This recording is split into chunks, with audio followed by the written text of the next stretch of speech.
Côte d'Ivoire, c'est une prison à ciel ouvert. Parce que tout le monde est des prisonniers à Sucy. Vous voyez un peu. Voilà, le petit était conscient de ça, mais il a décidé d'aller quand même, de faire front, de ne pas baisser les bras, de ne pas se laisser gagner par la peur. Ça, pour ça, on doit louer son courage. Voilà, et plusieurs d'entre nous devraient prendre exemple sur lui.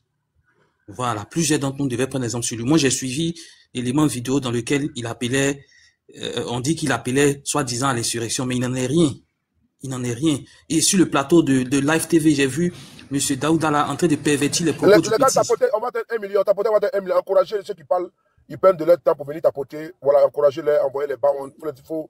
Faut prendre, voilà, faut les envoyer les cadeaux si vous pouvez. Si vous ne pouvez pas partager et tapoter. Vas-y, Roxane, allume la télé. Voilà, donc il a perverti les propos des petits.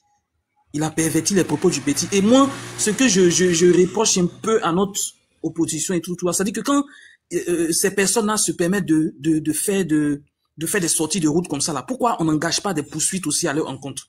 Pourquoi on ne constitue pas un dossier pour aller, parce qu'ils peuvent se permettre de tout dire sur des plateaux, souvent même là, comment on appelle ça même là, ils enfreignent des lois, mais ça reste comme ça.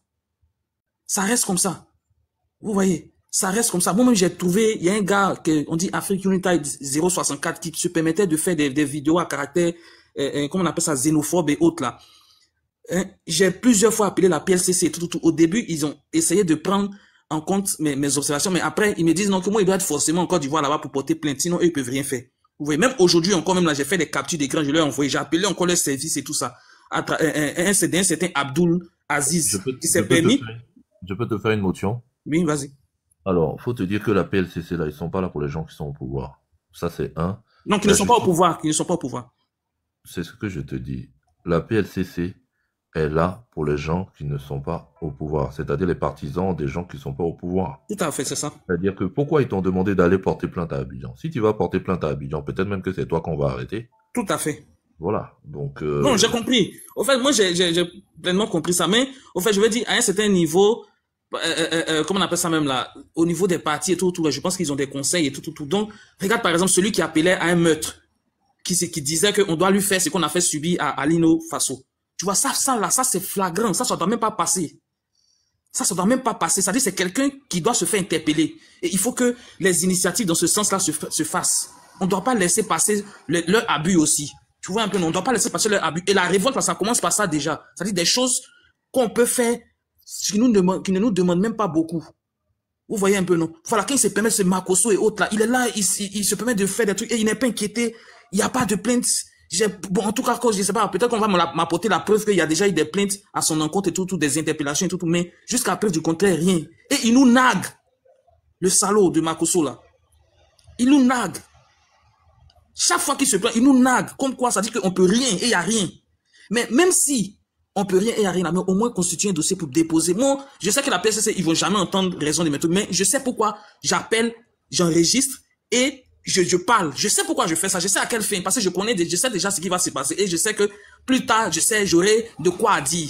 Parce que j'ai appelé, parce que j'ai protesté, parce que j'ai parlé. Vous voyez un peu, non? Donc, ne restons pas, comment on appelle ça? Ça dit que, on reste là, il se permet de faire tout, et puis il n'y a rien. Vous voyez un peu, moi, ça me chagrine beaucoup. Ça me chagrine beaucoup. Et surtout dans cette affaire comment on appelle, des Ziggy là. Parce qu'il y a eu beaucoup de sorties de route. Il y a eu beaucoup de sorties de route et on ne doit même pas laisser passer ça. C'est pas possible. On ne doit même pas laisser passer ça. J'ai vu aujourd'hui le communiqué, un communiqué qui a été pondu sur la page de, comment il s'appelle là, il s'appelle comment là même là, le gars de PPACI là, Steve Biko et tout. Bon, c'est vrai, ils ont dénoncé et tout, mais on ne doit pas s'arrêter qu'à dénoncer. J'ai vu Dieu merci dedans qu'il a dit qu'ils vont, il se peut qu'ils portent plainte ou bien ils fassent des actions et tout. C'est ça qu'on doit, on doit encourager. Ça dit que des gens, on doit pouvoir porter aussi, nous aussi, on doit pouvoir se constituer aussi en personne pour pouvoir aussi déposer aussi des plaintes via soit nos partis politiques ou bien via, je sais pas, des organisations civiles et autres et tout. Mais en tout cas, on doit pouvoir aussi le faire. C'est-à-dire même chose comme eux là, on doit pouvoir faire ça aussi. C'est-à-dire la peur doit nous quitter. Vous voyez un peu, non, la peur doit nous quitter et on doit véritablement poser des actions concrètes. On doit plus rester dans les bavardages et autres là. Et les gens qui, jusque là encore, pensent que comment on appelle ça, l'initiative doit venir que des autres. En Côte d'Ivoire là-bas, parce qu'ils sont assis là-bas et ils attendent quand ça leur touche, quand ça touche à leur famille ou bien à leurs proches, pour pouvoir maintenant prendre la pleine mesure de la gravité des choses. Dès maintenant, il faut commencer. Il ne faut pas attendre que ça touche à vos familles avant de pouvoir vous lever. C'est dès maintenant. C'est pas attendre. Aujourd'hui, c'est Ziggy. Demain, ça peut être un autre de vos frères aussi qui va subir cette injustice que Ziggy subit aujourd'hui là. Parce que dans la vidéo là, il n'y a rien, ok, qui puisse, comment on appelle ça même là, permettre qu'on puisse le mettre en prison ou bien on puisse le priver de sa liberté de pouvoir aller là où il veut ou bien de pouvoir s'exprimer. Il n'y a rien. Rien. Absolument rien. Moi, j'ai écouté la vidéo à plusieurs reprises. Et quand tu écoutes des gens, et les gens doivent faire attention quand ils sont, par exemple, en train d'écouter le plateau, les journalistes qui sont sur les plateaux de télévision, là, parce que souvent, ils me racontent des mensonges. La dernière fois, c'était Élisée Bouloubé qui racontait des mensonges au sujet de, comment on appelle ça même là? Voilà encore un autre client du restaurant, Co-Élysée. Et voilà, oui, il racontait beaucoup de mensonges. Vraiment, Didier, vas-y, vraiment. Vous voyez, non, il racontait beaucoup de mensonges. Et ils sont sur les plateaux là et ils racontent beaucoup de mensonges. Au fait, et puis quand on leur pose des problèmes, ils sont bons. Je peux avoir l'émotion?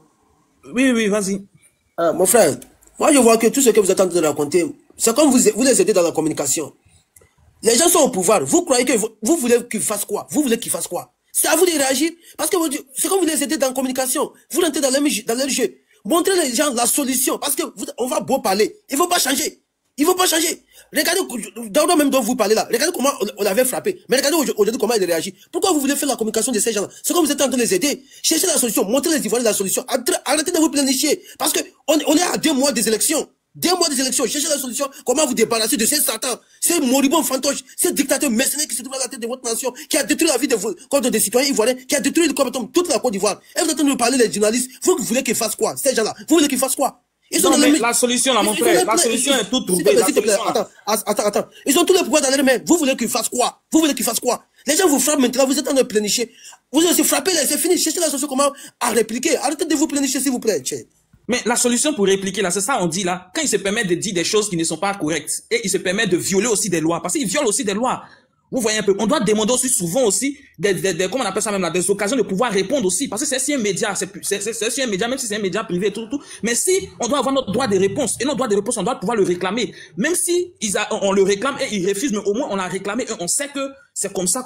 Vous voyez un peu, c'est de ça que moi je parle, parce qu'ils parfois se permettent de tout et raconter n'importe quoi, et puis nous, il n'y a pas de réaction, on est là et puis ça passe crème, c'est pas possible. Ou bien aussi, on doit pouvoir, à des heures où eux ils ont des émissions là, pouvoir appeler en masse pour se plaindre. Vous voyez un peu. Ou bien pouvoir appeler en masse pour se plaindre de leur comportement, de leurs agissements sur les plateaux de télévision, à raconter des mensonges, des bêtises, ou bien, je sais pas, mais il y a beaucoup de trucs qu'il faut faire. Il y a beaucoup de trucs. Sinon, la solution, tout trouver là, on sait déjà comment ça va finir. Les dictateurs finissent toujours par de la même façon. C'est eux qui sont aujourd'hui amnésiques, ils ont perdu toute lucidité. Sinon, Ouattara lui-même, il a plusieurs fois répété ça. Ouattara lui-même, il connaît déjà sa fin. Il sait déjà comment ça va se terminer. Parce que moi, je ne connais pas de mémoire un dictateur qui est parti de façon le pouvoir de façon démocratique. Ça s'est toujours fait dans les trucs de la violence. Ça a toujours été comme ça. Voilà. Et lui, le connaissant son passif là, je ne pense pas qu'il va déroger à la règle. C'est pas possible. C'est pas possible. Il va pas déroger à la règle. Mais ces personnes-là parce que c'est eux là qui font, comme ils sont sur un média qui est beaucoup écouté, qui est beaucoup suivi, c'est eux là au fait qui essaient de tuer au fait la fibre patriotique même des gens, qui essaient de tuer au fait l'élan que les gens puissent avoir, l'élan patriotique que les gens puissent avoir à travers leurs mensonges qui distillent, qui polluent l'esprit des gens. C'est ceux-là aussi, là, on doit pouvoir les attaquer aussi. Tu comprends un peu? Ceux-là aussi, on doit pouvoir les attaquer. On doit pouvoir aussi se plaindre de ce qu'ils font. Pouvoir appeler en masse ou bien pouvoir les mettre devant les faits accomplis, pouvoir les traduire en justice quand ils enfreignent des lois ou bien quand ils tiennent des propos diffamatoires à l'encontre des gens. Vous comprenez un peu, non? Parce qu'on ne doit pas laisser faire, c'est pas possible. On est là et puis ils se permettent, ils disent tout et n'importe quoi. Et puis il y a personne pour appeler, il y a personne pour les contraindre à comment on appelle ça même là, à faire comment il va dire ça, à rebousser chemin. C'est-à-dire que et ils finissent de polluer l'esprit des gens et ils viennent encore sur TikTok en train de raconter des mensonges. Et chaque fois qu'on les met devant des faits et tout, au lieu de pouvoir répondre concrètement, non, ils vont chercher encore d'autres artifices. Au fait, même quand tu écoutes par exemple un gars comme Élisée comme ça là, c'est-à-dire quand on lui pose un problème et tout là, et que on lui pose le problème, on lui donne des éléments de réponse et tout là, il n'essaie pas de comprendre. Non, tu vas voir prochainement, il va aller là-bas, ils vont lui donner d'autres comment on appelle ça même là, comment on dit ça là, ils vont lui donner d'autres réponses, d'autres éléments de réponse dans les gymnastiques juridiques là, et il va venir, il va pondre ça sur la place publique, laissant croire que non, c'est ce qui est normal. Par exemple, dans le cas de Babo, par exemple, quand on lui dit qu'on ne doit pas juger Babo de la façon dont ça s'est fait là, parce qu'il doit être jugé par d'autres juridictions et tout. Mais il a sorti la dernière fois. Voilà, il a sorti un autre article bidon là-bas, en train de mentir aux gens, en train de raconter des mensonges aux gens. Vous voyez un peu. Et on laisse faire ça. C'est pas normal. C'est pas normal. Dans d'autres pays, dans d'autres pays, ça aurait été ça. Ils auraient réagi automatiquement. Nos gars de trucs aussi doivent pouvoir réagir du tic au tac. C'est ça, ce que tu dis là. C'est-à-dire que tu me tapes, je te tape aussi. C'est ça qu'on doit faire. Ils tapent et tapent. On estime qu'ils ont dit, ils ont déjà passé une émission et dans laquelle ils ont pondu des comptes vérités et tout. On demande nos droits de réponse. On demande nos droits de réponse. Ils vont nous accorder nos droits de réponse et puis on va partir et puis quelqu'un va partir là-bas pour rétablir la vérité. En tout cas, notre vérité. Vous voyez un peu. Mais on les laisse et puis on a l'impression que c'est ça qui est vrai. Ils le font sur Live TV, ils le font sur NCI, ils le font sur RTI. Donc, au fait, ça dit que il y a, et on a l'impression, généralement, quand ils présentent les gens sur les plateaux de télévision, on a l'impression que ce sont des gens qui sont, on les présente comme des gens qui sont, comment on appelle ça, mais qui n'ont pas de parti pris. Or, c'est faux. Or, c'est faux. Motion. Oui, frère. Oui. Oui. En fait, ce que tu es en train de dire, c'est que dès l'instant où on entend quelque chose, il faudrait qu'on soit capable de remonter à l'instant, on va dire de façon instantanée, pour dire le contraire. Je vais te donner du vécu pour que tu comprennes exactement dans quoi ce qu'on est en fait. Tu sais, un petit pays qui est quasiment la même population que nous, que le Ghana, il y a 200 chaînes de télévision.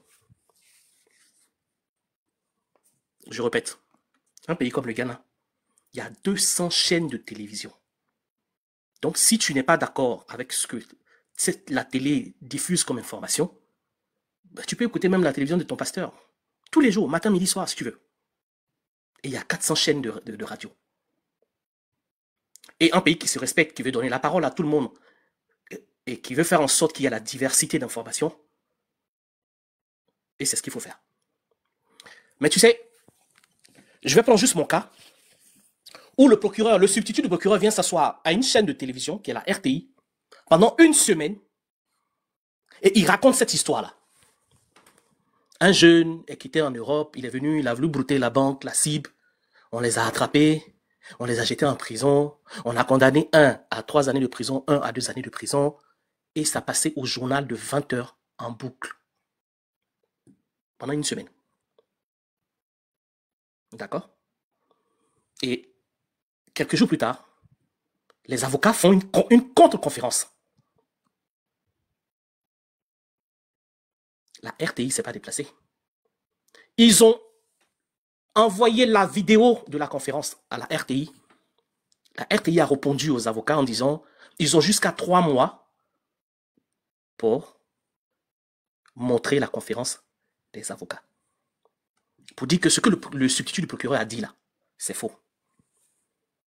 Un jeune n'est pas venu, un jeune a envoyé son argent, et celui qui lui a donné l'argent là est à Abidjan. Il a pris 2 avocats, il a tapé sa poitrine pour dire que c'est lui qui a donné l'argent pour le projet. Donc à aucun moment ces jeunes-là n'est venu à Abidjan et a essayé de brouter une banque. C'était l'information principale. Ça fait 4 ans, la RTI n'a pas encore positionné, n'a pas eu le temps de passer ça. Vous vous attendez à quoi? On va faire du show dans le show? Mais pour faire du show dans le show, il faut qu'on nous ouvre la porte pour que tu fasses le show. Donc, il arrive à un moment donné, les Ivoiriens ne sont pas bêtes. L'attitude aujourd'hui d'un Ivoirien normal, à part les gens qui sont payés à raconter leur vie, les Ivoiriens ne sont pas bêtes. Ils savent qu'il y a beaucoup de choses qui se disent qui n'est pas juste. Donc, comme dit le frère tout à l'heure qui essaie de te reprendre, c'est trouver la solution plutôt que d'aller à l'affrontement d'idées de qui a dit la vérité, qui n'a pas dit la vérité. Parce que dans tous les cas, pour qu'on te donne la parole pour que tu viennes parler, c'est eux qui donnent la parole, c'est eux qui diffusent. Et c'est pour ça qu'aujourd'hui, ils ont distribué toutes les chaînes à leurs enfants. Le plus grand, il a l'autre chaîne, la fille, elle a l'autre, leur filleul, il a l'autre chaîne, et puis les 2 chaînes nationales là, qui sont à leur solde. Tu vas faire quoi? 2 options s'offrent à nous. À un moment donné, on peut estimer que tout ce qui va se dit sur cette chaîne-là, c'est pas vrai. et qu'en allant faire du tac au tac, comme ce qu'on est en train de faire aujourd'hui, comme ce que tu es en train de dire, c'est gaspiller notre énergie pour rien, donc personne n'y va. Personne n'y va. Et quand ils vont se rendre compte que ce qu'ils disent, c'est entre eux, et que c'est la propagande, et que ce qu'ils disent, c'est une partie de la population qui regarde ça, ils vont finir par comprendre et essayer d'égaliser un peu l'information. Mais on ne va pas aller faire du tac au tac là-bas. Je te dis, ça fait depuis 2020, on est en 2025, la conférence de presse de Ben Koulibaly et de Maître Kouadio est toujours en attente à la RTI. Ça n'a pas été, alors que j'ai un droit d'information. J'ai un droit de réponse. Ils ont un droit de réponse. Non, ils n'ont pas passé. C'est juste te donner le cas pratique de ce que tu es en train de dire là. Voilà ça en face. Et pire, c'est même pas ça, il n'y a pas que là-bas. Toutes les chaînes internationales, France 24, Le Monde. Alors, le dernier courrier qu'on a reçu de RFI, c'est que vraiment, ils ont reçu tout le dossier complet, ils ont vu les photos, ils ont vu les conditions, les documents sont authentiques, mais ça ne fait pas partie de leur ligne éditoriale. Tu veux que je t'envoie le mail de RFI? Je peux te l'envoyer. C'est pas nécessaire, je te crois déjà. J'ai déjà écouté tes sorties. C'est pour dire que, comme quelqu'un disait tout à l'heure, ils ont leurs intérêts en face, ils vont pas venir se battre pour nous. Et un combat, un vrai combat, c'est pas dans la discussion vaine. C'est-à-dire qu'on va pas aller, ils ont dit, c'est pas vrai. Il faut qu'on aille dire que c'est pas vrai. Mais pour aller dire que c'est pas vrai, là, sur leur canal, c'est pas possible. Mais il faut pas croire que les Ivoiriens sont bêtes. Faut pas croire. Les gens les regardent, ils font le sourire et puis ils passent. C'est à ça que les gens sont arrivés. Et donc, les vraies solutions, effectivement, il faut les chercher. Et les solutions, ce soir, sur le panel, sur le panel de Soulé, il y en a eu à provision. Babo ne viendra pas donner un mot d'ordre. Alors, si vous avez besoin de quelqu'un qui peut donner un mot d'ordre, mais moi, je vous le donne. Voilà. C'est ça, non? Si vous voulez que quelqu'un donne un mot d'ordre, Jack donne le mot d'ordre. Si vous voulez que quelqu'un donne le mot d'ordre au PDCI pour que les gens se bougent le cul, eh bien, moi, je donne le mot d'ordre. Donc, à partir d'aujourd'hui, comprenez que quelqu'un a donné le mot d'ordre. Parce que lui, oui, on attend que le président vienne donner le mot d'ordre. Mais il a parlé, il n'y a pas d'autre. Mais moi, j'ai donné. Voilà. C'est ça, c'est un mot d'ordre que vous avez besoin. Moi, je vous donne. Est-ce que vous avez écouté Maître Dadje aujourd'hui, ce qu'il a dit? C'est pour cela que j'ai dit les Ivoiriens, vous allez vous lever, réclamer et faire partie de ce démon. Maître Dadje même, ce qu'il a dit aujourd'hui. T'as la vidéo? J'ai la vidéo. Oui, j'ai la vidéo. Bon, tu vois, jouer un peu. C'est très intéressant. Ok. Non. T'as prouvé qu'à Centre Draman, on ne jamais la paix. Non, c'est révoltant. Attends, mais le cas du président Laurent Gbagbo est aussi patent. Monsieur Laurent Gbagbo a été victime d'une série de violations de la loi. Et je pèse bien mes mots, une série de violations de la loi. Pour qu'aujourd'hui, le président Laurent Gbagbo ne soit pas sur la liste électorale. Est-ce que les Ivoiriens prennent conscience de cette situation? En Côte d'Ivoire, il y a un texte qui vous dit que pour poursuivre un ancien chef d'État, il faut que l'Assemblée nationale donne une autorisation. Et le texte précise que cette autorisation doit être rendue publique. Donc, vous avez le procureur de la République de l'époque qui a servi une citation au président Laurent Gbagbo. Et je suis bien placé pour en parler parce que je suis le seul Ivoirien qui a reçu la citation du président Laurent Gbagbo. Elle est là. C'est bien marqué, c'est moi qui l'ai réceptionnée. Je l'ai reçu le 6 novembre pour une audience pénale contre M. Laurent Gbagbo le 21 novembre. Est-ce qu'on peut lire les conclusions? Mais c'est la citation, les émotions sont dans le domaine public. Hein. Le débat est fini depuis longtemps. On ne refait pas le débat. Bien sûr. Ce que je dis, c'est que du président Laurent Gbagbo, elle est là. C'est bien marqué, c'est moi qui l'ai réceptionnée. Je l'ai reçu le 6 novembre pour une audience pénale contre M. Laurent Gbagbo le 21 novembre. Est-ce qu'on peut lire les conclusions? Mais c'est la citation, les émotions sont dans le domaine public. Hein. Le débat est fini depuis longtemps. On ne refait pas le débat. Bien sûr. Ce que je dis, c'est que déjà même, on le convoque dans 2 semaines. Mais l'ironie du sort, c'est que avant d'engager une telle procédure, il devait être marqué sur la citation sur autorisation de l'Assemblée nationale obtenue en date du temps, publiée en date du temps. Parce que c'est la loi qui le dit. C'est le statut des anciens chefs d'État qui le dit. Je l'ai avec moi. Donc, on poursuit quelqu'un en violence. Par exemple, quand on doit poursuivre un magistrat, la loi dit qu'il faut avoir une autorisation du Conseil supérieur de la magistrature. Sauf pour les cas de flagrant délit. C'est-à-dire que tout de suite, je sors, je tire sur quelqu'un, je suis magistrat et on m'attrape là et on m'envoie à la police ou chez le procureur. Ça, c'est un cas de flagrant délit. Mais à part cela, il faut que le Conseil supérieur de la magistrature donne son autorisation pour poursuivre un magistrat. Donc, vous avez un magistrat qui est poursuivi et condamné par une juridiction sans avoir obtenu l'autorisation du Conseil supérieur de la magistrature. Que vaut cette décision? C'est une décision de forfaiture. Qu'est-ce qu'elle vaut? Ça, c'est la première chose. Je viens, parce que c'est important. Allez-y. Premièrement, c'est ça qui se pose comme problème. Deuxièmement, deuxième violation de la loi. La loi ivoirienne, en droit ivoirien, on n'estrade pas un national. Il n'est pas possible d'estrader un national ivoirien. C'est pas possible. Le texte qui était prévu en la matière ne concernait que l'extradition des étrangers. Le président Laurent Gbagbo a été transféré, extradé à la CPI. On nous dira que la Côte d'Ivoire a ratifié le statut de Rome. Mais signer le statut de Rome implique qu'on doit modifier les dispositions internes pour pouvoir désormais prévoir qu'on peut extrader un national ivoirien. Ça n'existait pas. Il a été extradé en violation de la loi. Ça, c'est la deuxième des choses. Troisième des choses, quand on convoque le président Laurent Gbagbo à une audience pénale, à mon cabinet, à moi, Mohamed Dadji Rodrigue, ça me pose un problème. Pourquoi? Parce que en matière pénale, la matière pénale est la seule matière en droit judiciaire où c'est la personne poursuivie qui doit recevoir sa convocation. Et c'est elle qui doit se présenter à l'audience et maintenant désigner au juge son ou ses avocats. Donc moi, en tant qu'avocat, je n'ai pas le droit de recevoir la citation pénale d'un prévenu. Je peux la recevoir en matière civile, commerciale, tout ça, mais en matière pénale, non. J'ai donc écrit au procureur pour lui dire, j'ai reçu la citation du prévenu, M. Laurent Gbagbo, qui est poursuivi, mais je suis bien étonné. Parce que vous savez qu'en droit, je ne peux pas la recevoir. Quelle a été sa réponse? Je viens. Je ne peux pas la recevoir. Je lui ai fait un courrier au procureur de la République de l'époque et au président du tribunal. Je ne peux pas la recevoir. Mieux, vous avez transféré à la CPI M. Laurent Gbagbo qui y est toujours. Donc, vous savez où il se trouve, puisque c'est vous qui l'y avez envoyé. Donc, si vous tenez tant à poursuivre M. Laurent Gbagbo dans une procédure pénale, je parle bien du braquage de la BCAO, on griffe parce qu'il n'a jamais eu de braquage de la BCAO, vous devez aller lui remettre sa citation correctionnelle à la CPI. Et puis, sa réponse? Je viens. Tu es trop pressé, je viens. Allez, parce qu'on n'a quand même plus pas le temps de mettre, même si vous nous mettez à l'aise, dans la télé, il y a du temps, vous pouvez demander quelle a été sa réponse. Finalement, ils ont reconnu avec moi qu'effectivement la méthode n'était pas très bonne. Bon, je leur ai demandé de reprendre la procédure et je suis sorti de la procédure. Cette procédure a quand même continué et elle a abouti à une décision de condamnation. Je vous rappelle que le président Gbagbo était à la CPI et ne pouvait pas sortir de la CPI. La seule fois où il a demandé à sortir de la CPI pour 3 jours pour venir assister aux obsèques de sa mère, cela lui a été refusé. En matière pénale, on ne peut pas poursuivre et condamner quelqu'un en son absence dont on sait où il se trouve. D'accord. Et finalement, venir dire que sur la base de cette décision qui a abouti à une série de violations de la loi, on te sort de la liste électorale.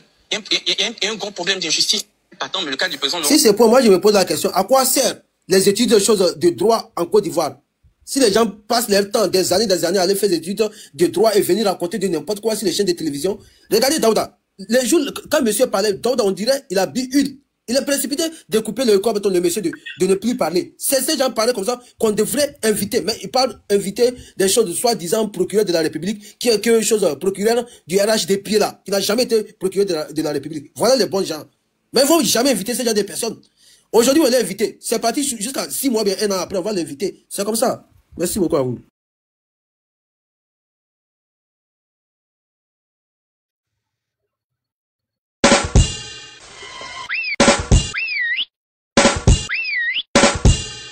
Donc, mon frère Jacques, pour réagir à ta suite, c'est pour dire que tu as pleinement raison. Hein. Et moi, comme je l'ai toujours dit là, moi, je ne vois pas en dehors d'un soulèvement populaire ou bien une, comment on appelle ça même là, une crise armée, je ne vois pas comment est-ce que le gars pourra partir. Parce que vraiment, c'est ce que j'ai dit, pour savoir... C'est un soulèvement populaire, progressiste qui peut faire partie à Sandra Ouattara. Pas les armées, c'est vous. Vous, c'est un soulèvement populaire, gigantesque.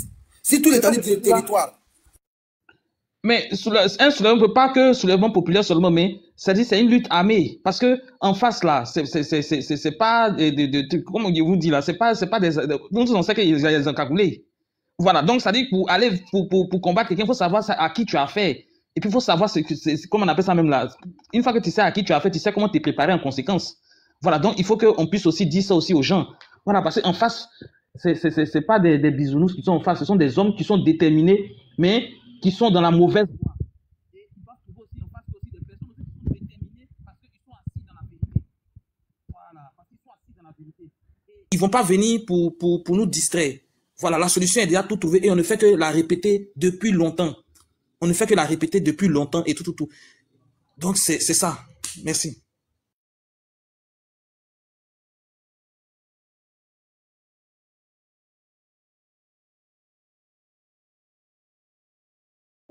Tout à fait. Merci beaucoup à toi, Prince. KGB, tout à fait. Merci beaucoup à toi, Prince. KGB, tout à fait. Merci. Ouais, et back original, tu peux sortir de ton WhatsApp là. Bonsoir à vous tous. Est-ce que vous allez bien? Désolé, je me suis endormi un peu parce que j'étais fatigué. Ça, il faut qu'on le dise. Vous voyez, quand on entend de bonnes nouvelles, ça donne un peu, ça nous donne un peu le repos de l'esprit et même du corps, sans vous mentir. Voilà, tout à l'heure, quand j'étais sur le panel du B52, désolé, attendez, il faut que je salue. Non, il a fait parler avec moi ici. La plus belle, comment tu vas? Le frère Jack, vraiment, Gori, très belle intervention. Je vous suis de très près, vous tous. Vraiment, je suis très content de vous voir ici sur ce panel-là. Tolérance surtout. Très belle intervention de Tolérance aussi. Et puis, Roxane, comme d'habitude, hein. Bon, la lionne, il sait qu'elle est Deutsche. Laissez-la quand même. Bing me! Il n'y a pas de repos ici. On est déjà mouillé. Mouillé, c'est mouillé, il n'y a pas de mouillé sec. Alors, il y a quelque chose qui est intéressant. Là, je sais qu'il m'en est arrivé. Tout ce qui se passe là, moi, ça me fait plaisir parce que ça nous démontre un peu que Ouattara est fini. Et moi, je l'ai déjà dit depuis longtemps. Ouattara est un peu comme un peu poussé démarrer. Il dit qu'il faut le... Maintenant, nous, lui, il va le pousser tomber. Voilà, il faut qu'on le pousse, et puis il va tomber. Sinon, il ne reste plus rien. Il ne reste absolument plus rien. Ouattara est fini. Si aujourd'hui, à cause des élections, Ouattara est en train de se comporter, lui et son corpuscule, comme des vagabonds, comme des lâches, ça veut tout dire. Ça veut tout dire. Ça veut dire que Ouattara sait qu'il ne peut plus gagner l'élection en Côte d'Ivoire. Il faut qu'on se dise la vérité. Ça veut dire aisément que M. Ouattara ne peut plus gagner des élections en Côte d'Ivoire. Et même compétitif, il ne veut pas. C'est ça le vrai point. Parce que l'opposition ne lui a rien demandé d'aussi violent ou grave. On lui a simplement dit, monsieur, mettez-nous sur la liste, on va aller aux élections. C'est tout ce qu'on a demandé à Ouattara. Ouattara tourne, il ne peut pas. Il tourne, il ne peut pas. Il tourne, il va à Paris et vient zéro. Ça veut tout dire. Ouattara a peur de ces différents leaders-là. Ouattara a peur d'eux. Les militants sont assis dans leur fétiche. Oh, il peut cela, il pèse rien. Oh, lui, il pèse rien. Mais on pèse rien, on a compris. Mettez-nous sur la liste. Est-ce que ça, là encore, on a besoin d'aller enlever les enfants des gens pour ça? Non, mais disons la vérité. On n'a pas besoin d'aller enlever les enfants de quelqu'un pour ça. On n'a pas besoin de menacer le peuple pour ça. Moi, je suis désolé. Soyons réalistes nous-mêmes. Comme eux-mêmes, ils aiment si bien le dire, soyons factuels. Soyons factuels. Il n'y a rien à faire. On t'a demandé juste quelque chose. Et puis tu nous laisses, on va aller faire notre campagne calmement. Que le meilleur gars, si tu as gagné là, on te félicite, puis nous ne sommes pas allés se coucher. Où est-ce qu'il y a un problème là-dedans? Il n'y a pas de problème. Mais je constate aisément que Ouattara veut que le peuple de Côte d'Ivoire, nous devenons des rebelles. Moi, je l'ai déjà dit à plusieurs reprises. Le comportement que Ouattara est en train d'adopter là, il veut que nous soyons des rebelles. Sinon là, de vous à moi, il n'y a rien. On ne lui a pas demandé d'aller prendre l'enfant de X ou Y pour le jeter au cimetière. Non. Vous voyez, même si tout de suite là, on la demande, mais qu'est-ce qui se passe à la santé du vice-président? Il ne pourra pas nous répondre. On nous répond. Si on la demande tout de suite, là où je vous parle, la santé du vice-président, ils ne nous répondront pas. Parce qu'ils pensent que le pouvoir se gère comme une boutique. Le pouvoir, ce n'est pas une boutique, je suis désolé. Maintenant que quelqu'un va sortir par dans leur dos et puis venir leur donner les informations sur le vice-président, vous allez voir, il faut sortir pour faire le communiqué. Est-ce que vous êtes sûr que ça, on a des pouvoirs? Moi, j'appelle ça la boutique, j'appelle ça vraiment de... Comment on peut dire ça en bon français même là? Comment on peut dire ça en bon français? C'est de l'apprentissage. Ils ne connaissent absolument rien du pouvoir. Ce qui me fait mal, c'est qu'ils donnent un petit groupuscule là, ok, dans leur faux scénario, dans leur mensonge, ok, pour distraire les Ivoiriens. C'est ça qui me fait mal. J'ai donné des activistes ici à leur dire qu'il n'y a rien devant, il n'y a rien. Même Théo là, il n'y avait rien. Je leur ai dit ça ici. Et que c'est la manipulation Les gens n'ont pas voulu m'écouter. Bon, les gars, j'ai reçu un appel important. Et quelqu'un n'a qu'à prendre la parole, s'il vous plaît.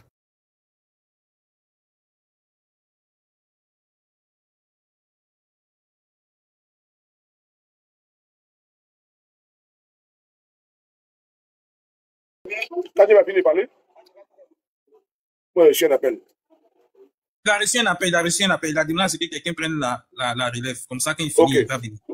Bon, il y a presque, est-ce que tu es disponible? Sinon, il y a H, on va donner la parole à H, parce que presque, je pense qu'il n'est pas disponible.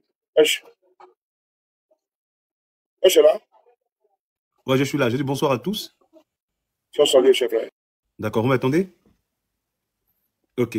On t'attend 5-6 fois. Alors, je vous salue tous, hein, sous les de Paris, Prince, KGB, le Gourou, la Lionne, Tania, Jack, Rock, Tolérance, je vous salue tous. Alors, il y a plusieurs choses. Sur le live d'une camarade, j'avais clôturé la dernière fois pour dire que Ouattara a voyagé quand il a vu ce meeting-là du 9 qui a montré aux yeux du monde, bien évidemment, que on est dans une Côte d'Ivoire où on a constitué ce qu'on appelle une masse critique. Je parle avec beaucoup de confiance aujourd'hui parce que je sais que Ouattara ne serait plus président dans quelques jours, dans quelques mois, dans quelques semaines. Je suis confiant. Tous les analystes, tous les France-Africains, tous les grands politiciens qui analysent la situation ivoirienne sont convaincus d'une chose. Ouattara va quitter le pouvoir brutalement. Maintenant, il y a des choses qu'il faut anticiper avant qu'il ne soit trop tard. La première des choses qu'il faut anticiper, c'est qu'on ne doit pas laisser ce peuple qui est sorti le 9 dormir. Donc, on parle d'intelligence. On parle des hommes qui ne vont pas dormir. On parle des gens qui vont taper là où ça fait mal. Parce que on a vu hein, tout ce qui se passe aujourd'hui, les ministres qui sont en train de fuir le pays, les généraux qui sont en train de fuir le pays, c'est pas moi qui le dis, c'est une réalité. Parce que si Ouattara allait rester au pouvoir, pourquoi Dominique Nouvian Ouattara prend 8 tonnes de bagages et puis elle fuit le pays? Elle fuit le pays pourquoi? S'ils sont trop confiants. Ça, c'est la question que je me pose en fait. Pourquoi les ministres et leurs familles sont en train de fuir la Côte d'Ivoire? En fait, je leur pose la question, quoi. C'est la question que je pose. Ceux qui sont en train de faire Dagbassi à Abidjan, là, pourquoi ils sont en train de déménager ou bien ils sont en train d'avoir des 2 domiciles, 3 domiciles? Restez dans vos maisons. Restez dans vos maisons. Parce que la Côte d'Ivoire est en transition. Ouattara pense que son entourage est avec lui. En réalité, il y a un changement qui se passe.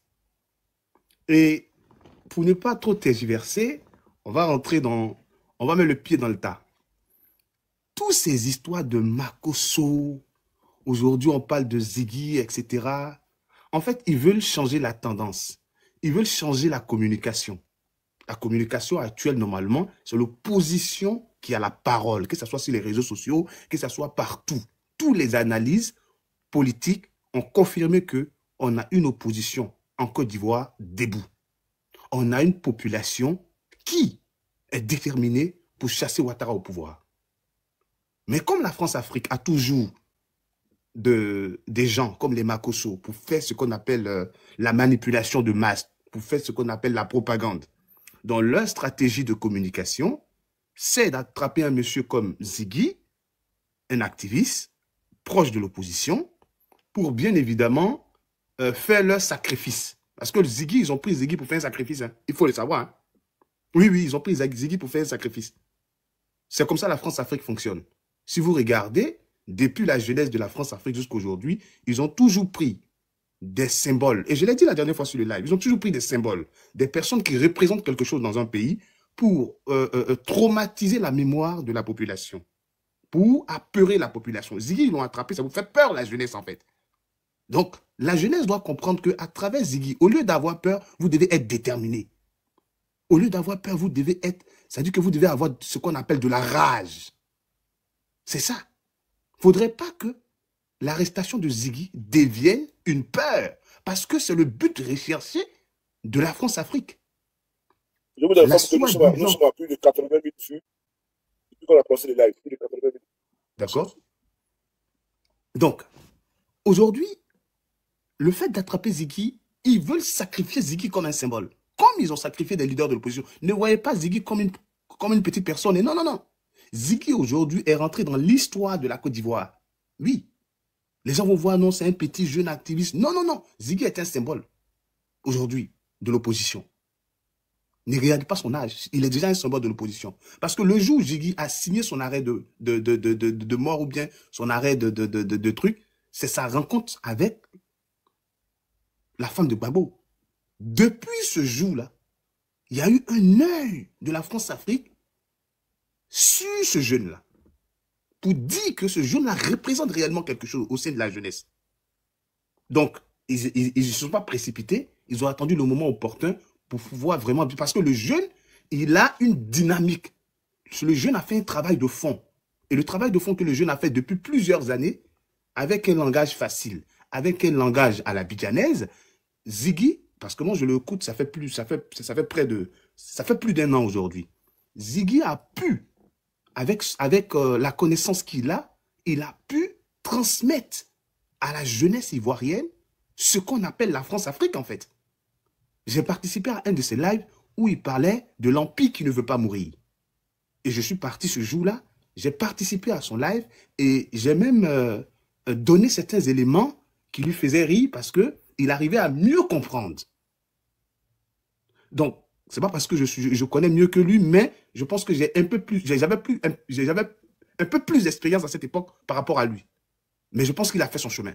Donc, ce jeune-là a expliqué à la jeunesse ce que c'est la France-Afrique. En réalité, c'est pas Ouattara, nous, on combat la France à travers Ouattara. Donc, Ziggy a fait un travail de fond.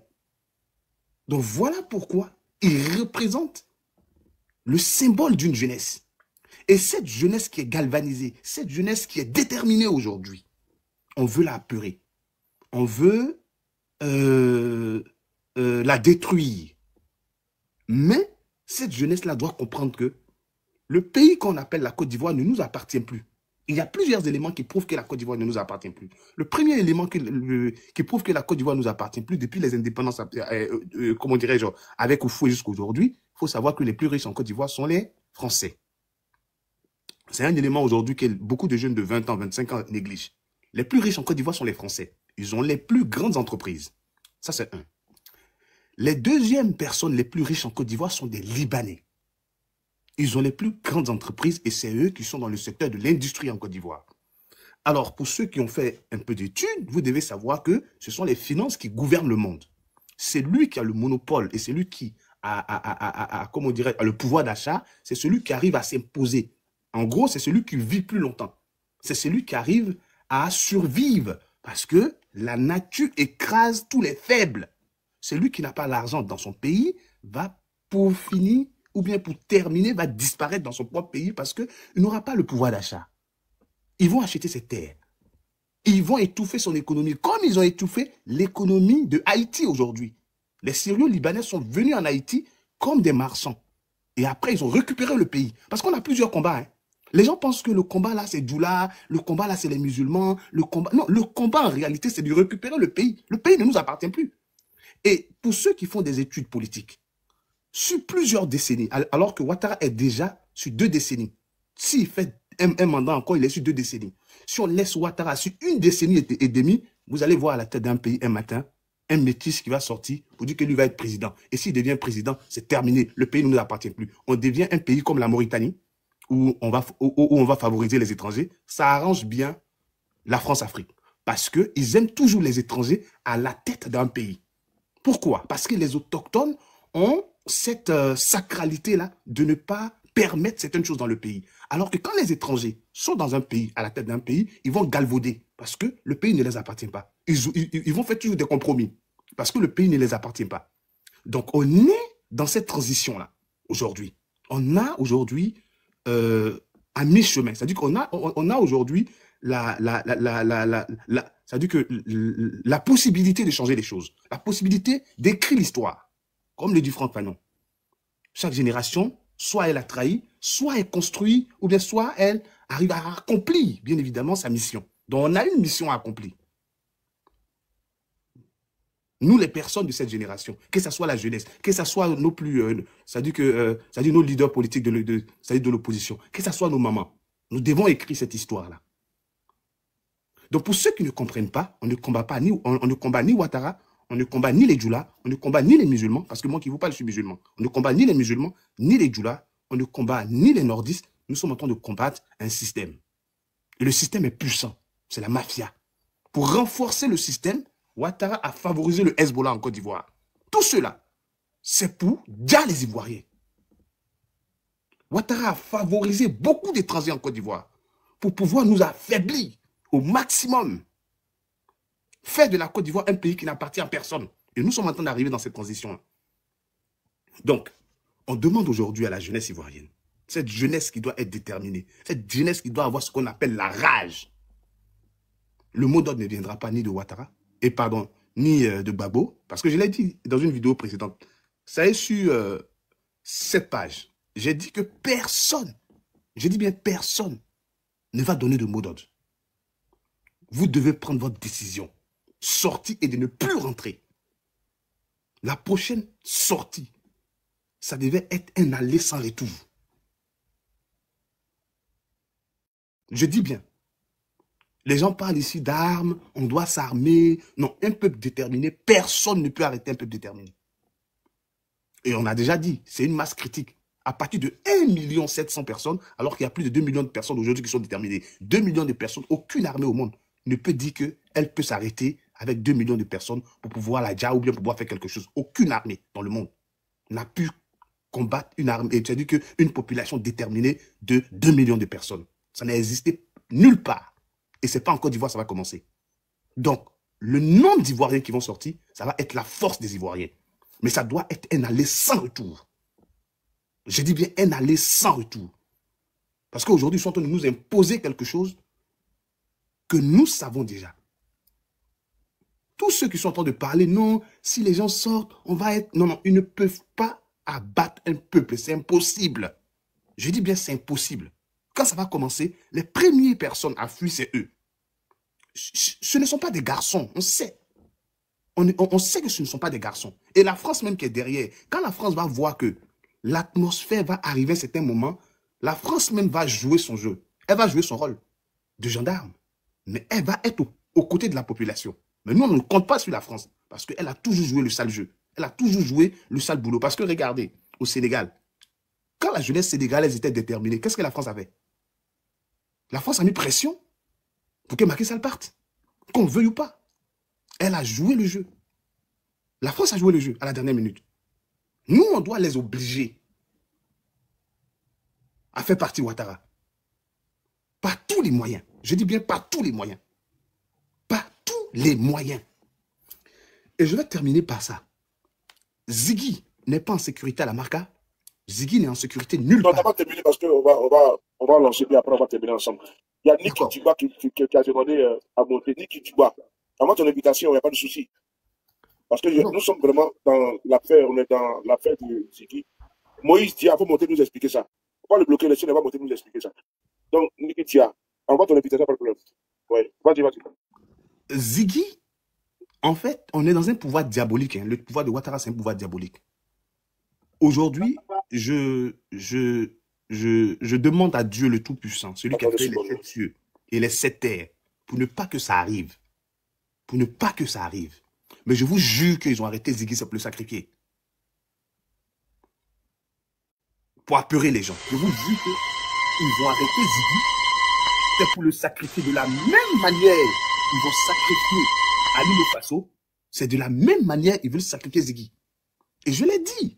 Avant qu'on arrête Ziggy, j'ai dit ils vont prendre un influenceur, ou bien un activiste, ou bien un artiste. C'est qu'ils vont prendre quelqu'un sur le plan de l'opposition pour pouvoir faire un symbole pour apeurer les gens. Ce n'est pas un système qui est nouveau. Quand tu analyses la France-Afrique, pour eux, là, c'est une normalité pour tuer le cœur de l'opposition.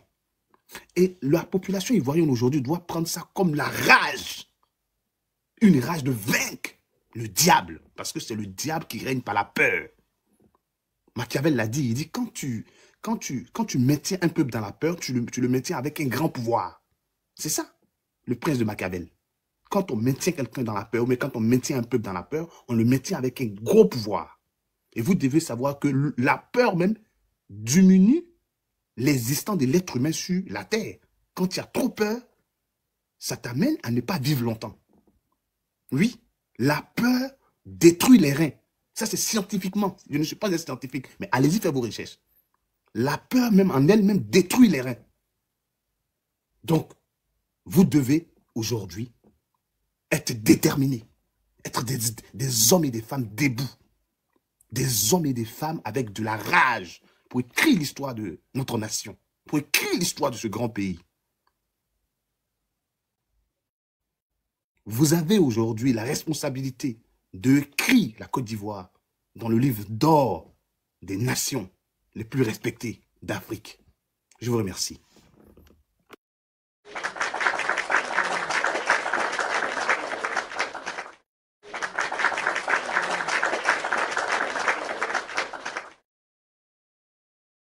Je tenais à saluer ta profondeur d'esprit. Voilà, tu as des analyses très constructives que tu vois à travers les commentaires. Mais bon, on a affaire à des blaireaux qui sont en bas, certains qui ne comprennent rien du pays là-bas. On a quelqu'un, je pense qu'on a écrit, on a quelqu'un qui a quelque chose du genre en outil. Je vais me prêter au jeu. C'est vieux, il y a quelqu'un qui m'a mis en sourdine en bas, là, il ne sait pas c'est qui. Non, le modérateur, faites attention là. Je vais. Ouais, Ismo, bonsoir. Tu voulais dire quelque chose? Oui, bonsoir. Bonsoir. Bon, je vais attendre 5 minutes après, s'il te plaît. Ah, mais tu dis qu'il fait monter, pourquoi? Bon, il faut le faire après d'aller monter alors. Il n'y a pas de souci. Ben, tu parles, tu parles. Tu vas attendre 5 minutes. Non, comme il est là, il y a quelque chose là, c'est quoi ça, il a demandé ça. Et puis tu vas après. Ok, vas-y. On te laisse ici, pas de problème. On t'a mis en soudé, attends, je vais voir si on peut... Est-ce que je peux terminer avec quelque chose rapidement? Vas-y. Je t'ai réactivé, il faut voir Offset. Il y a une notion... Oui, c'est bon. Voilà, ne restez pas dans la manipulation. Il y a certains TikTokers, il y a certaines personnes qui veulent transformer la lutte de l'opposition comme la lutte des musulmans contre les chrétiens. Parce que j'ai l'impression que quand on parle de Gbagbo, quand on parle de l'opposition, on parle des kafris. Bon, moi je suis musulman. Hein. Je ne dis pas que Gbagbo est musulman. Je ne dis pas que Gbagbo n'est pas kafri. Mais disons-nous les vérités. Guillaume Soro, là, quand il vous aidait, puis il était au RHDP, là, il n'était pas kafri. C'est la question que je pose. Kone Zakaria, qui est soi-disant musulman, et puis qui adore, qui a sac des fétiches quand il venait au ministère de la Défense. Soyons vrais devant l'islam, devant Dieu. Kone Zakaria n'est pas kafri, ou bien vos critères de kafri, là, ça quitte où? Vos critères de mécréants, là, vous prenez ça où? Chérif Ousmane.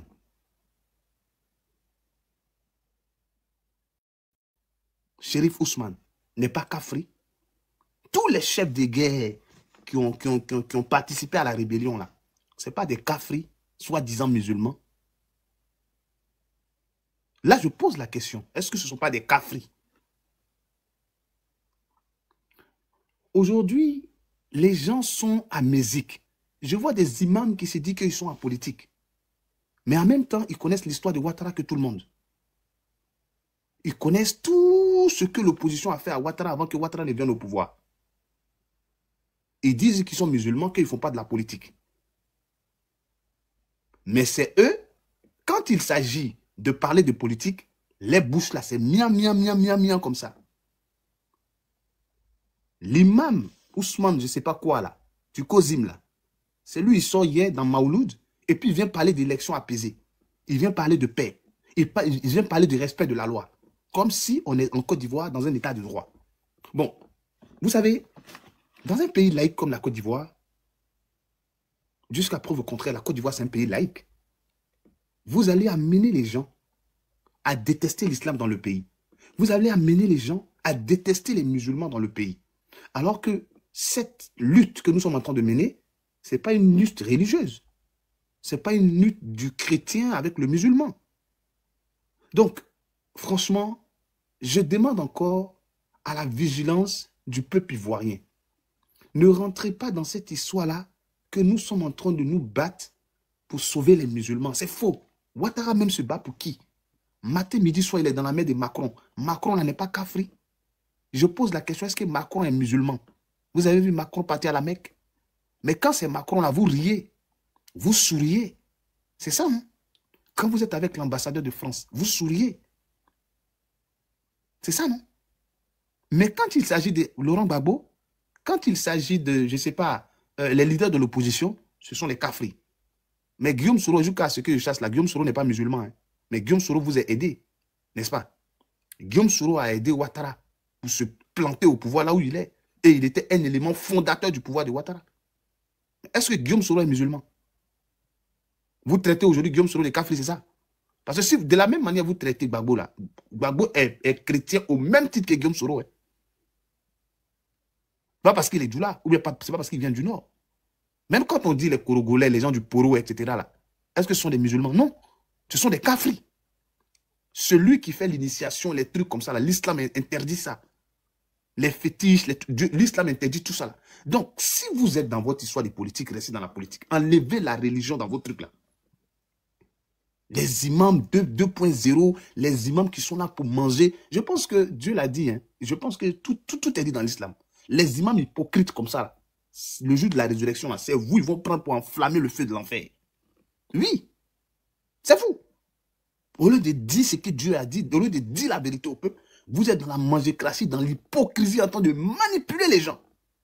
Et après, quand on va vous attraper, c'est vous, vous êtes les grands en train de faire la victime. Parce que vous êtes fort dans la victimisation, si c'est pour pleurer. Non, Djoula est fort.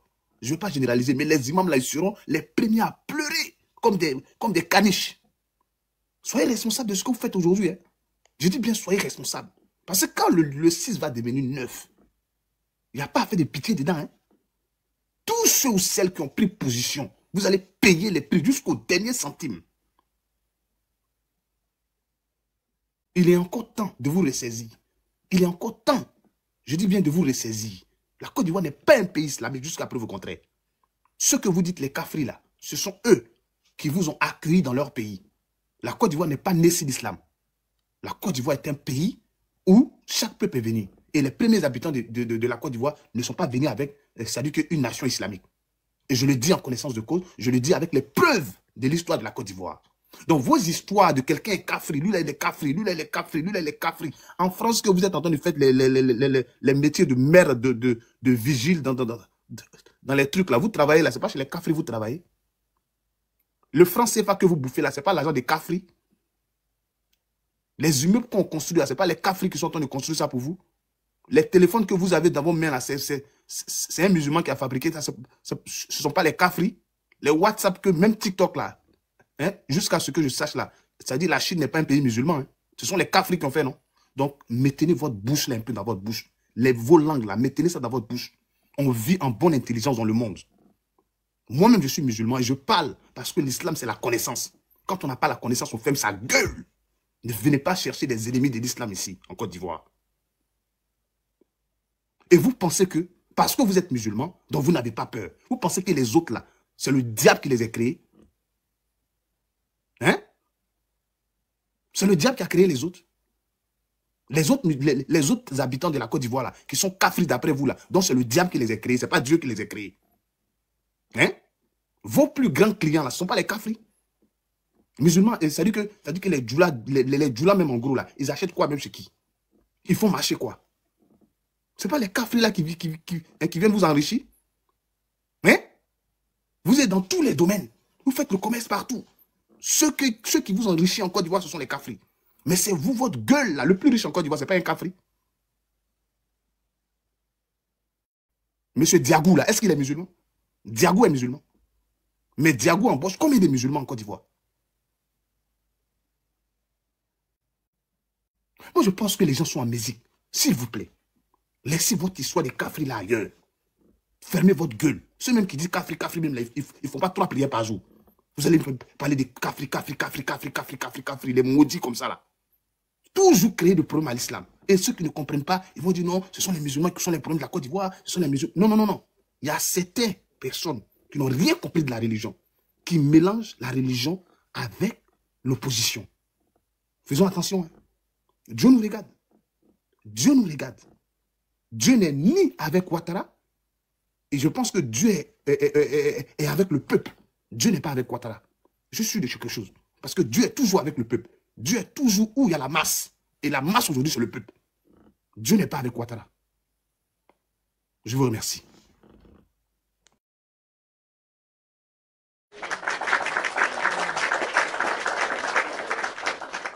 Bravo à toi. Tu captes l'attention, l'ultimate. Hein. Donc, merci beaucoup à toi. Tu vois, comme tu vois par le commentaire. Hein. Merci beaucoup à toi. On reste ensemble. Et puis, il y a le frère. Merci beaucoup à toi. C'est le sommelier. Voilà. On va donner la parole à. Il y a Prince qui était là. Puis il y a Afrique. Afrique est là. C'est une femme, je pense. Donc, honneur aux femmes. Et madame, c'est madame, non bien Afrique, ça? Vous ouvrez votre micro. Oui, Afrique, bonjour. Oui, Afrique nouvelle. c'est une femme. Oui, bonjour. Bonsoir à tous. Bonsoir à tous ceux qui sont sur le panel. J'écoute le live depuis le début du live sous les de Paris. Merci beaucoup, l'homme infatigable qui mène le combat. Et j'ai beaucoup aimé ton analyse. Tu avais tout dit. En tout cas, je suis restée dès que tu as lancé le live, j'étais là. Je salue Hoche. Je salue tous ceux qui sont sur le panel, comme je l'ai dit. Hoche, en tout cas, merci beaucoup. Je suis montée d'ailleurs parce que tu as apporté une analyse qui est très pertinente. Aujourd'hui, ce que la jeunesse africaine doit comprendre, c'est de comprendre surtout le fonctionnement de ce système. Voilà pourquoi le président Laurent Gbagbo vous dit qu'il ne combat pas Ouattara. Ouattara, lui, c'est un petit dans le système, en fait, qui incarne, si vous voulez, ce système du côté de l'Afrique de l'Ouest, parce que ce n'est pas que la Côte d'Ivoire. Voilà, il faut le comprendre. Et donc, aujourd'hui, nous avons l'obligation de dire à cette jeunesse de chercher d'abord à comprendre le fonctionnement de ce système. Parce que vous savez, on ne peut pas combattre, on ne peut pas aller au combat si on ne connaît pas l'adversaire. Voilà, on ne peut pas aller au combat sans comprendre le fonctionnement de l'adversaire. Alors, je l'ai dit sur un panel hier, jeudi, le petit frère Ziggy a été arrêté parce qu'il faut lire le fonctionnement, d'accord, de comment il a été arrêté, comment ils ont menti, comment il y a eu un communiqué qui a été supprimé, puis ils sont venus nous dire, et de ce que nous voyons là, qu'il a la maca. Or, si on comprend bien, en fait, dans ce fonctionnement de ces gens, ça veut dire qu'ils n'ont pas assumé. Mais vu qu'il y a eu la pression de la population de toute l'Afrique, notamment les communicants ivoiriens, qui ont mis la pression, et comme par hasard, ils se retrouvent, bien sûr, à la maca. Or, le communiqué qui a été supprimé, il s'est dédouané complètement. Donc oui, ce que Hoche disait tout à l'heure, en fait, Ziggy représente un symbole. Un symbole, ils l'ont arrêté parce que c'est symbolique. Dans un premier temps, c'est d'essayer de faire peur, c'est d'essayer de s'aimer ce qu'on appelle la psychose dans la tête des gens. En fait, c'est le fonctionnement de la France-Afrique, en fait. Il fonctionne avec la peur, il fonctionne avec des menaces. En fait, le système même dans lequel nous vivons, il fonctionne comme ça, si vous voulez. Okay? Et je l'ai dit hier sur un panel, comment ça s'est fait que, comprenez donc, pourquoi Ziggy est arrêté quand il a discuté, il est monté sur le panel d'un certain, je ne sais pas si c'est Antoine de Moscou, parce qu'il ne faut pas occulter cela. Puisqu'on voit très bien aujourd'hui, au niveau de la France, Macron qui essaye de combattre absolument, comment s'appelle Poutine, et Poutine représente quoi aujourd'hui en Afrique? Parce que c'est là qu'il faut comprendre ce qui se passe. Et donc, Ziggy qui monte sur le panel d'Antoine de Moscou, et Antoine de Moscou, en fait, qui représente en fait le communicant de Kremlin directement. Or, Ziggy, il n'a pas de parti politique, mais on comprend bien que, en fait, il penche plutôt pour le PPACI. Donc, on ne peut pas occulter cela. Et donc, du coup, pourquoi est-ce que la France-Afrique, parce que l'arrestation de ce petit frère-là, c'est la France-Afrique qui agit, hein, tout simplement. Et donc, pourquoi Ziggy monte sur le panel d'un représentant communicant de Kremlin? Est-ce que vous comprenez? Et donc, il faut faire comprendre à cette jeunesse africaine que il faut lire l'information par rapport à l'agissement de ce France-Afrique. Donc, qu'est-ce qu'il a raconté? Qu'est-ce qu'il sait par rapport avec ce frère-là? qu'est-ce qu'il prépare par rapport à la Côte d'Ivoire? Et comme nous le savons tous, la Côte d'Ivoire est le siège et le Sénégal et le Gabon sont des sièges, d'accord, de la France-Afrique. Et vous avez vu comment la France a agi au niveau du Sénégal. Ils ont volé, d'accord, la victoire de ce peuple en installant, comment ils s'appellent les deux là que vous voyez là-bas. La question qu'il faut se poser, pourquoi ils passent de la prison, leur parti politique dissous, et du jour au lendemain, ils s'élèvent et ils sortent de la prison et ils viennent tout simplement à la présidence. Est-ce que vous voyez? Donc ça, c'est le fonctionnement de la France-Afrique. Pourquoi? Parce que la France-Afrique, en fait, ne veut surtout pas perdre les privilèges en pillant nos matières premières du côté de l'Afrique. Et vu la géopolitique, la géostratégique, en ce moment qui se passe dans le monde, et vu la situation de la France actuelle, ils ne peuvent surtout pas se permettre de perdre la Côte d'Ivoire. Et ça, il faut que les Ivoiriens le comprennent. Il faut que les Africains le comprennent. Ils se battront jusqu'au bout. Même s'il faut la moitié des Ivoiriens, ils le feront. Parce que vous savez, ce système-là n'a que pour but de verser le liquide rouge. Parce que quand on verse le liquide rouge, ça leur permet en fait de continuer à avoir le pouvoir. Est-ce que vous voyez? Donc, Ziggy est un homme courageux. Ce n'est pas un homme qui parle dans le vide. Parce que j'ai écouté la vidéo de ce petit frère, qui est d'ailleurs sur TikTok, sur Facebook. Il a dit quoi?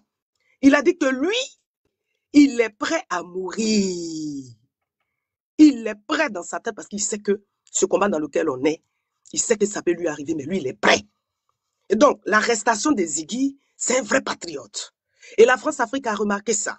Et à partir du moment où il parle, parce qu'il faut lier les liens, je ne vais pas être trop long pour laisser la parole aux autres, mais je vais rester sur le panel si vous êtes toujours là, et je rajouterai d'autres. Donc, on relie en fait la communication de Ziggy avec Antoine de Moscou, et après, Ziggy sort, il fait une petite vidéo en disant que le jour où on va annoncer le résultat des candidatures, chacun doit porter son leket ou porter le maillot, et on doit se retrouver, comme on appelle, dans des maquis. La France-Afrique a pris ça tout simplement comme des menaces. Vous voyez? Donc ça veut dire si Ziggy dit ça, ils font le lien directement avec Moscou. Et quand j'ai parlé de ça, il y avait des gens dans les commentaires, ouais, mais il y a l'ambassade de Moscou en Côte d'Ivoire. Mais c'est pas ça, vous ne comprenez pas en fait. Parce que ce que vous devez comprendre aujourd'hui, c'est un combat qui se passe entre la France et la Russie en Afrique. Je répète, c'est un combat qui se passe entre la France et la Russie. Pourquoi la France considère la Russie comme son ennemi? C'est parce que la France estime que la Russie vient piquer sa nourriture. Et donc, il faut combattre la Russie. Donc, tous les pays qui, comme l'AES, par exemple, aujourd'hui, qui ont signé des partenariats sécuritaires, monétaires, tout ce que vous voulez, avec la Russie, ben vous pensez bien que la France-Afrique va agir. Vous comprenez? Donc, il est important, c'est bien beau de parler. Nous parlons, c'est bien. Nous faisons aussi de la pression à travers tout ce truc. Mais il faut apprendre absolument cette jeunesse africaine à comprendre le fonctionnement surtout de ce système en fait qui veut nous asservir, qui veut nous maintenir dans la soumission et dans l'esclavage pour l'éternité. Macron l'a dit dans son discours, il a dit que le système là dans lequel nous étions, nous on a cru que c'était pour l'éternité. Il faut écouter les paroles qui sont dites par ces gens-là. Et ils vous parlent régulièrement de leurs intérêts. Donc, au nom de leurs intérêts, vous voyez comment ils réagissent. Et donc, Ziggy, en fait, vraiment, chapeau, tiens bon, on va combattre parce que tu as compris le système. Et donc, tu as dit des paroles, en fait, sans vraiment dévoiler ce que tu voulais dire, mais tu es très stratège, mon petit. Donc, vraiment, chapeau à toi. Et bravo, bravo, bravo. Et nous sommes avec toi. Nous allons combattre jusqu'à ce que tu sortes de là parce que tu représentes un symbole et tu représentes, on va dire, une tête pour avoir la capacité dans les années à venir à prendre même carrément la tête d'un pays, surtout la Côte d'Ivoire. Merci. Merci beaucoup à toi pour ton analyse. Je pense que ça va dans la droite ligne de la communication, de la réflexion également de notre frère H. Et j'aimerais dire, bon, je pense que, selon moi, quand je t'écoute, et ce que j'ai pensé également, j'en ai parlé avec des amis en off, je pense que l'arrestation de Ziggy, l'enlèvement de Ziggy, est parti de l'interview également. Il y a eu lieu sur la chaîne TikTok du monsieur là que tu viens de citer. Mieux, en Côte d'Ivoire, vous vous rappelez, non? Pour un drapeau de la Russie. Est-ce que les personnes n'ont pas été arrêtées? Il y a eu le drapeau russe là qui a été brandi par des jeunes ou quoi là. Ils ont été un gars même à vélo. Il a été arrêté, je pense. Donc, l'interview qui a eu lieu, où il est passé, il a été interviewé par un gars qui réside dans Russie, un journaliste qui a donné le nom, parce que c'est François, un truc comme ça. Voilà. C'était un déclic, c'était un tournant pour eux. Mais il fallait trouver un élément pour pouvoir le faire arrêter. Voilà, il faut lui impliquer des stabilisations et autres. Donc, il y a ça aussi qui est dedans. Et tout, comment dirais-je, Antoine, merci beaucoup, Malcolm. D'où également, comment on appelle ça l'autre, là, j'ai oublié son nom, là,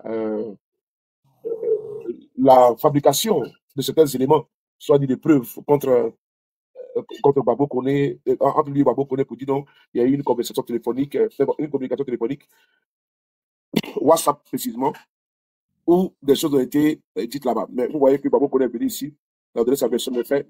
Et pourquoi les cacher? Si on les cache, on ne veut pas les soutirer. Vous voyez ce qu'ils font,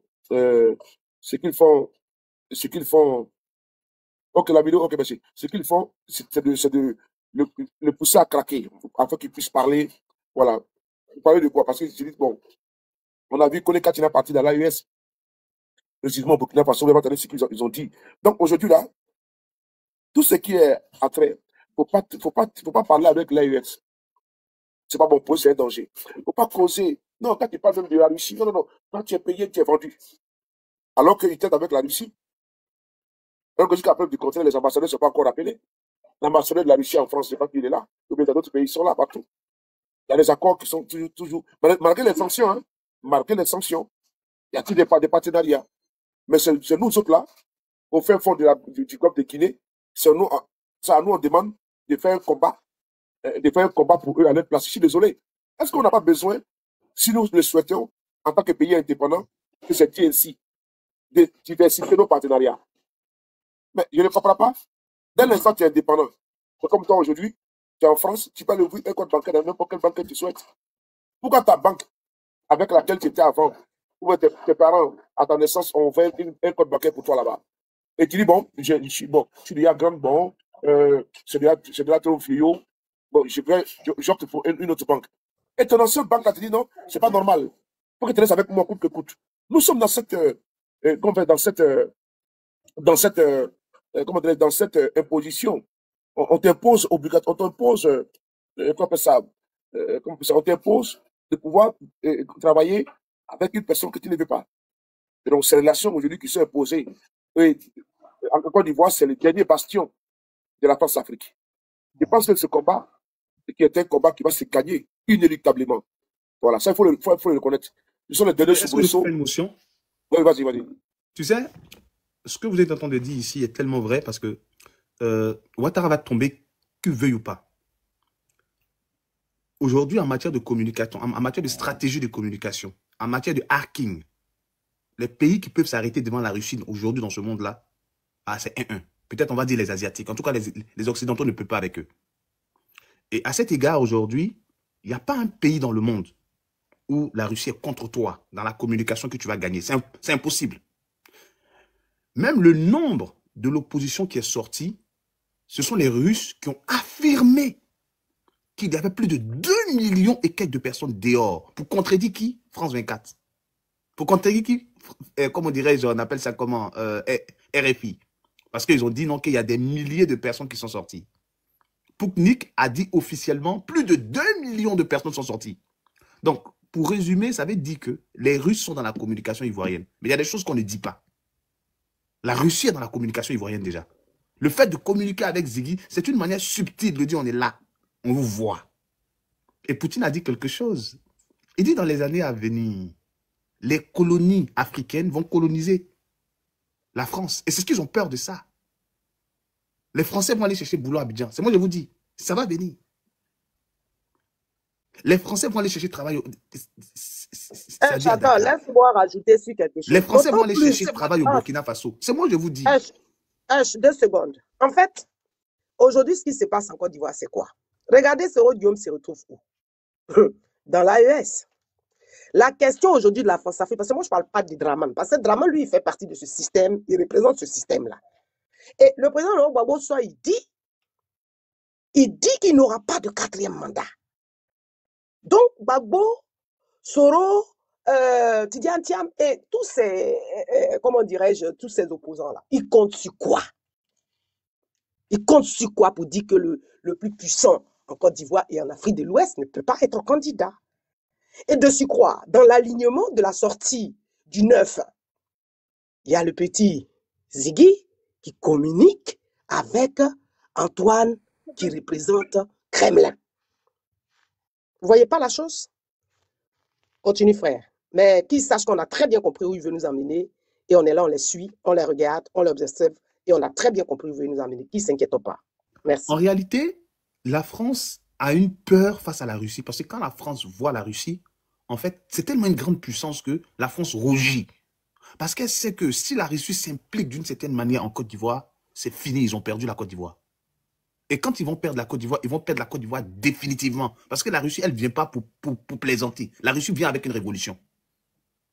Parce que quand on parle de Lénine, qui a créé, allez-y, le livre de Lénine, la révolution bolchevique en 1917, comment il est venu fragiliser, c'est-à-dire que le pouvoir qui était là, et puis il a créé ce qu'on appelle une révolution. Donc la Russie est un symbole de révolution. Ils ont ça dans le sang et ils savent comment mener le peuple à se révolutionner. Donc si la Russie prend appui en Côte d'Ivoire, on va botter les culs, bien évidemment, je pèse mes mots, de la France-Afrique et tout le système de la France-Afrique va s'écrouler. D'abord en Afrique de l'Ouest, mais notamment en Côte d'Ivoire. Et le peuple ivoirien, c'est un peuple résilient, très intelligent. Si le peuple ivoirien sait que la Russie peut les garantir et la Russie ne va pas s'impliquer dans leur histoire politique, la Russie va les rendre riches dans leur pays, va garantir leur richesse, va garantir ce qu'on appelle leur souveraineté, comme le fait aujourd'hui le Mali, le Burkina, le Niger. Si la Côte d'Ivoire sent que ça va être comme ça, je vous jure qu'il n'y a pas quelqu'un qui va être ami à la Russie qui est ivoirien. Là, ils sont en train de parler. Nous, on sait ce qu'on appelle l'hospitalité. De la manière dont on va parler de la Russie, là, ça va mieux. Ça veut dire que ça va plus arranger la Russie que la Russie elle-même. Parce que nous, en matière de communication, quand on met quelqu'un en haut, il faut savoir quand tu as mis en haut. Et le monde entier va parler de toi. C'est nous, on a fait qu'aujourd'hui, le monde entier parle de Ouattara. Oui, c'est nous, on a fait, nous les Ivoiriens. C'est pas Ouattara, c'est nous les Ivoiriens, c'est notre communication. Et on est capable aussi de faire parler de Poutine partout dans le monde. Et quand on va prendre ce pays-là, et je pense qu'on va faire le travail qu'il faut. Je vous remercie. Merci, Soulé. Je pense que nous avons besoin de notre autodétermination, de notre indépendance vraie. Mais je ne pense pas que les vieilles pratiques ont été bénéfiques pour nous autres aujourd'hui, puisque on voit depuis les années 70 à nos jours, c'est maintenant que nous faisons des ponts. Et puis on publicite des échangeurs. Alors qu'ici, on parle du capital humain, des conditions de vie et de travail des contemporains. Donc c'est quand même peut-être des concitoyens, pardon. C'est quand même lunaire de penser que nous, aujourd'hui, quand on met le goudron, quand on met le courant dans un village, puis on applaudit. C'est quand même surréaliste. Quand on voit un immeuble, on commence à applaudir. Mais quand c'est en Angleterre, là, on a Paris, il y en a qui sont au Canada, il y en a qui sont partout. Mais qu'est-ce que les gens ont parlé de ça? Non, mais Soulé, tu vois, oui, la vérité, hein, on est en train d'échanger. En réalité, un vrai Ivoirien. Monsieur Sekou, votre connexion n'est pas bonne. Il est né dans les années 90 ou bien dans les années 70 ou bien dans les années 80. Je pose la question à cette génération-là, aujourd'hui qui a 30 ans, 35 ans, 40 ans. Est-ce qu'on a fêté les ponts? On a fêté le pont des Gaules? On a fêté le pont Félix Houphouët-Boigny? On a fêté les immeubles, la tour A, la tour D, la tour F? On a fêté ça? À l'époque, quand on était à Treichville, quand on venait au plateau, aujourd'hui même le plateau ne brille pas. Dans les années 95, 94, là, quand ils quittaient à Treichville pour rentrer au plateau, le plateau était comme New York. Oui. Mais Ouattara est abruti les Ivoiriens, mon frère. Oui. Moi, je n'ai jamais fêté pont, alors que je suis né, grandi à Abidjan. Et j'ai fait toute ma vie au plateau. Mais je n'ai jamais fêté le plateau. Et puis on voyait, il y avait les tours, il y avait tout. Mais oui, je n'ai jamais fêté ça, je n'ai jamais célébré ça. C'est la partie là que moi, je n'arrive pas à comprendre. En fait, c'est pas quelque chose de grandiose pour moi. Du coup, c'est que... Regarde, on va faire Soulé, au jardin. C'est comme parler, on fait jusqu'à faire décréter un jour férié. Jour férié pour pont. À cause de pont. Regarde.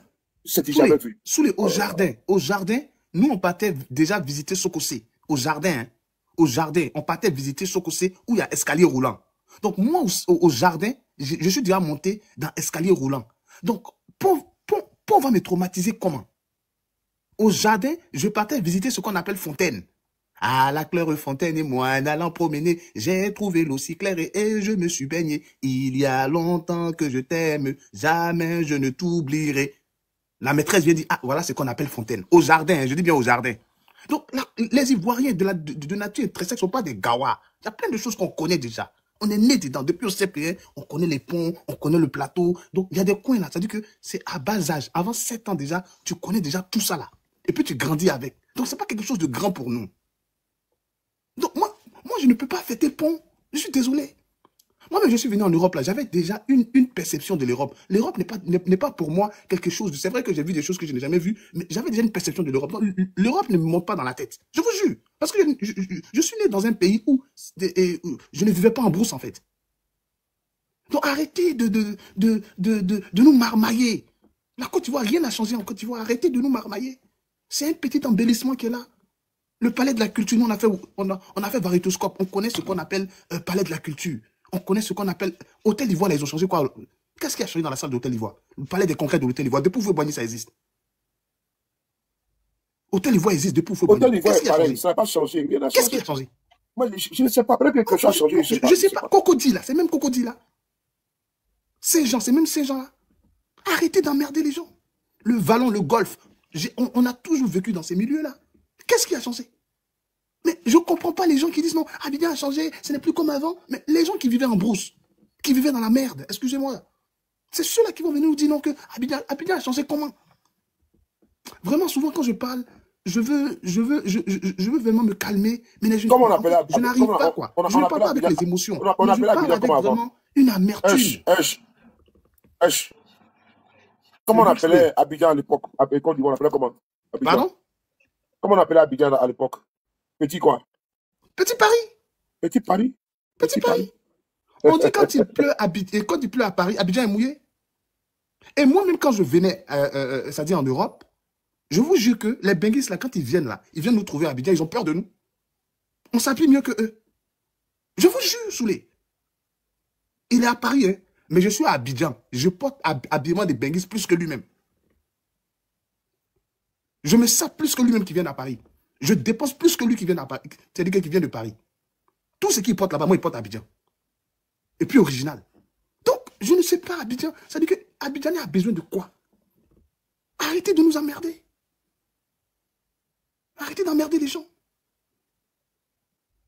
Oh, vraiment, c'est saoulant souvent quand tu causes avec des abrutis qui ne sont pas éduqués. Bon, vraiment. C'est vraiment saoulant. Voilà, je passe la parole. Je dis, Soulé, je veux une brèche moi qui me plaît, parce que cette brèche-là, moi, je l'adore. Je dis tous les jeunes militants du RDR qu'ils n'ont pas connu la Côte d'Ivoire que nous, on a connu. Okay? C'est pour ça qu'ils sont tout excités quand ils voyaient que Ouattara fait certains trucs. Abidjan était toujours joli. Moi, il a dit aux militants du RDR de dire à Ouattara d'aller construire Yamoussoukro ou d'aller construire Saint-Pedro. Voilà, comme Abidjan. Là, comme ça, là, on dit que oui, Ouattara a travaillé. Sinon, là, c'est ça, là. Ils sont venus embellir à Abidjan. Mais qui a chanté Abidjan, je mon pays, c'est qui ça? Quand je vais, s'il vous plaît, 30 secondes.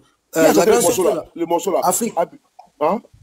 Afrique, dont tu as parlé là. Moi, j'avais parlé de ça sur tous les panels. Joli est mon pays, c'est qui ça? S'il vous plaît. Ceux qui ont, tu te rappelles, écrivez ça bas. Abidjan. Je vais poser une question à quelqu'un ici, hein, à tout le monde. Hein. On est 1200 personnes. H, s'il te plaît, attends. Non, je vais poser une question rapidement. Je pense que c'est un exercice qui est important. Ça va permettre aux gens de comprendre quelque chose. La Côte d'Ivoire, sous Ouattara, a construit quel édifice? Je dis bien, hein, la Côte d'Ivoire a construit quel édifice qui est plus que la basilique de Yamoussoukro? Je pose la question. Il y a quel édifice qui est plus que la basilique de Yamoussoukro? Non, je pose la question. Ça n'existe pas. Il faut demander même. Attends, tu vas trop loin même temps. La basilique. Ouattara a construit quoi qui ressemble à la basilique? Allez-y, regardez la basilique jusqu'à demain. Je ne veux pas m'énerver le soir. Il faut la demander. Ouattara a construit quoi comme usine qui donne du travail aux Ivoiriens d'abord? Il faut la demander ça d'abord. La FF ne peut jamais être comparée à la basilique. Est-ce que vous avez visité la basilique? Vous avez regardé les dômes? Hey, est-ce que vous avez regardé les dômes? Vous avez regardé l'architecture? Est-ce que vous connaissez ce qu'on appelle l'architecture? Est-ce que vous connaissez ce qu'on appelle construction? Et en plus, c'est la plus grande basilique du monde. C'est même plus grand même que celui de Vatican, s'il vous plaît. Oui, Est-ce que oui. vous avez... Je suis pas... En fait, je parle comme un musulman. Je suis musulman, hein. Mais quand quelque chose est joli, qui est bon, il faut savoir apprécier et dire la vérité. En Côte d'Ivoire, il n'y a pas une construction qui a été magnifique que la basilique. Mais je parle en tant qu'un un musulman. Hein. Même les musulmans c'est-à-dire que vont visiter au moins une fois dans leur vie. Les bois qu'ils ont utilisés pour faire la basilique existent jusqu'à aujourd'hui. Rien n'a pourri dedans. Allez-y regarder les dômes. Allez-y regarder l'architecture. Allez-y regarder les marbres. Vous allez être ébahis. Vous savez, je suis sûr de quelque chose. Hein. Ouattara va être effacé de l'histoire de la Côte d'Ivoire. C'est moi, je vous dis. Écrivez ça. Ouattara, ils vont effacer son nom même qu'il a été président. C'est moi, je vous dis. Je suis d'accord avec toi à 100%. Ils vont effacer son nom même qu'il a été président en Côte d'Ivoire. C'est-à-dire que balayer les archives. Sur 3